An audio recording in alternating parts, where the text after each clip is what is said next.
Hey y'all, one last video in the Nectar series. We made the Nectar syrup for the first video, then we made the Nectar soda. Now we're gonna make the Nectar Float. It's really this simple. You have your Nectar soda. Make sure the level of the glass is low enough to accommodate that scoop of ice cream. You drop it in.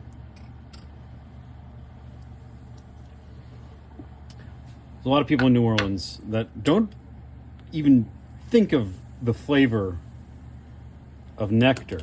They think of the flavor of nectar cream, which either a cream soda or Nectar Float.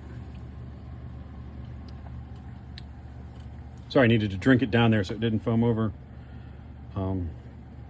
This gives it a much softer pink color. That's the color a lot of people think. Right there, and that's classic. So once again, hit like, hit subscribe, do the internet video thing, click that little bell for notifications, get in the comments, tell me what you think of this or the soda. Thanks for watching, y'all. Talk to you later. Bye.